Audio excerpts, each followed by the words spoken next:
السلام علیکم، امید کرتی ہوں کہ آپ سب خیریت سے ہوں گے اور ایمان کی بہترین حالت میں ہوں گے۔ آج کی اس ویڈیو میں آپ کے ساتھ کچھ کمنٹس کے آنسر دینے والی ہوں، جو کہ میری لاسٹ ویڈیو جو سرکمسیزن کے متعلق تھی اس میں کافی زیادہ کمنٹس آئے ہوئے تھے اور بہت سارے کوسچن بھی پوچھے گئے تھے۔ تو اب ہر کسی کو علیحدہ کمنٹس کا جواب دینا پاسبل نہیں ہے، اس لیے آج کی اس ویڈیو میں آپ کے ساتھ ان سب کمنٹس کے آنسر کرنے والی ہوں۔ سب سے پہلا جو پوچھا جانے والا کوسچن ہے وہ یہ ہے کہ سرکمسیزن جب ہو جاتا ہے تو کچھ ایج کے بعد، یعنی کہ 25-30 یا پھر اس سے زیادہ تھوڑی سی ایج ہو جاتی ہے تو اسکن جو ہے وہ لٹک جاتی ہے اور اسکن کا ڈھیلا پن ہو جاتا ہے۔ تو اس کے لیے کیا سرکمسیزن دوبارہ سے کروانا پڑتا ہے یا پھر کوئی اور بیماری اس کی ہوتی ہے جس کا علاج کرنا پڑتا ہے؟ ایسا کچھ بھی نہیں ہے، سرکمسیزن جسٹ ون ٹائم ہی ہوتا ہے اور جب بچہ چھوٹا ہوتا ہے تو اس وقت کیا جاتا ہے اور یہ بیسٹ میتھڈ ہوتا ہے۔ بچہ چھوٹا ہو تو اس وقت سرکمسیزن کروا لینا ماں کے لیے بھی ایزی ہوتا ہے اور بچے کے لیے بھی ایزی ہوتا ہے، کیونکہ جیسے جیسے عمر ہوتی جاتی ہے اس وقت پھر اسکن کاٹنا بہت ڈیفیکلٹ ہوتا ہے اور بچے جو ہے نا کافی زیادہ تکلیف دہ عمل سے گزرتے ہیں۔ تو اس کے لیے ضروری یہی ہوتا ہے کہ سرکمسیزن پیدائش سے فوراً بعد کروا لیا جائے۔ اگر کسی وجہ سے نہ ہو سکے تو آپ جتنی جلدی ممکن ہو تو کروا لیں، اور اگر سرکمسیزن کروانے کے بعد آپ کا جسم یعنی کہ اسکن جو ہے وہ لٹک جاتی ہے یا ڈھیلا پن آ جاتا ہے تو اس کے لیے یہ نہیں ہے کہ سرکمسیزن آپ کو دوبارہ کروانا پڑے گا، ایسا کچھ نہیں ہے، بلکہ وقت کے ساتھ ساتھ آپ کا جسم جو ہے نا وہ ڈھیلا ہو جاتا ہے، اسکن جو ہے وہ لٹک جاتی ہے۔ اس کے لیے آپ کو اپنے باڈی کو مینٹین رکھنے کے لیے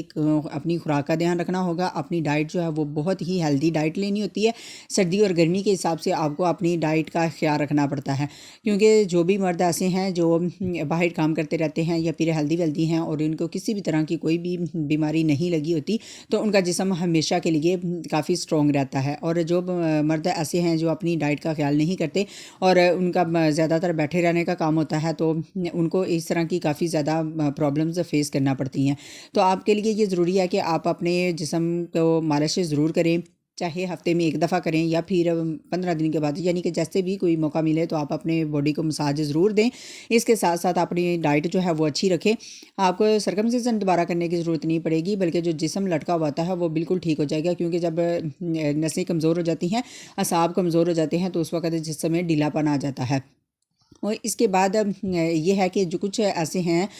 کوسچنز کہ ہمارا جو قدرتی ہوتا ہے سرکمسیزن تو بعد میں ہمیں کروانا چاہیے یا نہیں کروانا چاہیے، تو یہ تو ڈپینڈ کرتا ہے کہ آپ کے اوپر، یعنی کہ اگر آپ کو فیل ہو رہا ہے کہ ہمیں کروانا چاہیے یہ سرکمسیزن تو آپ بالغ ہونے سے پہلے یہ کروا سکتے ہیں۔ اگر چھوٹا بچہ ہے تو اس کا ظاہر سی بات ہے کہ ہر صورت میں کروانا چاہیے۔ ہم مسلمان ہیں اور مسلمانوں کے لیے یہ ضروری ہے کہ ہم اپنے پیغمبروں کی سنت جو ہے وہ پوری کریں، تو اس لیے ہمارے نبی صلی اللہ علیہ وسلم کی سنت بھی ہے، اور اس کے ساتھ ساتھ ہمیں ایک مسلمان ہونے کے ناطے ہمارا یہ فرض بنتا ہے کہ ہم سنت اور قرآن پر عمل کریں۔ تو اس کے لیے ضروری ہے کہ آپ اگر آپ کو کوئی بھی مسئلہ آ رہا ہے یا پھر اسکن ڈیلی ہو رہی ہے تو آپ سرکمسیزن نہیں ہوا تو آپ ضرور کروائیں۔ اگر کروانے کے بعد آپ کے ساتھ کوئی پرابلم ہو رہی ہے تو آپ اپنی ڈائٹ کا دھیان رکھیں۔ تو امید کرتی ہوں کہ آپ کو سمجھ آ جائے گی کہ اگر کسی بھی مرد کو ایسا مسئلہ آ رہا ہے یا اس کو فیل ہو رہا ہے کہ وہ کمزور ہے یا پھر اسکن لٹک گئی ہے، اسکن میں ڈھیلا پن آ گیا ہے، تو آپ اپنی ڈائٹ کا خیال رکھیں۔ اگر اس کے متعلق مردانہ کمزوری ہے یا پھر مردوں کی کوئی بھی بیماری ہے، صورت انزال ہے یا پھر قطرے آنا، منی کا پتلا ہونا، اس طرح کی 100 بیماریاں ہیں، تو اگر آپ اس متعلق کوئی بھی کوسچن پوچھنا چاہتے ہیں یا پھر کوئی میڈیسن لینا چاہتے ہیں تو آپ ہم سے رابطہ کر سکتے ہیں اور کمنٹس میں آپ کوئی بھی اپنا کوسچن جو ہے وہ پوچھ سکتے ہیں، بہتر سے بہتر آپ کو آنسر دیا جائے گا، اور ہماری یہ کوشش ہوگی کہ ہم آپ کو بہترین سے جو ہے نا حل اس کا بتائیں، اور ساتھ میں اگر ہمارے پاس میڈیسن اویلیبل ہوئی جس بھی متعلق جو آپ کی بیماری ہوگی تو انشاءاللہ آپ کو ضرور پرووائڈ کی جائے گی، اور کسی بھی قسم کی میڈیسن جو ہوتی ہے لینے کے لیے ہم سے آپ رابطہ کر سکتے ہیں اس کے لیے، اور کمنٹس میں آپ اپنے کوسچن بھی پوچھ سکتے ہیں۔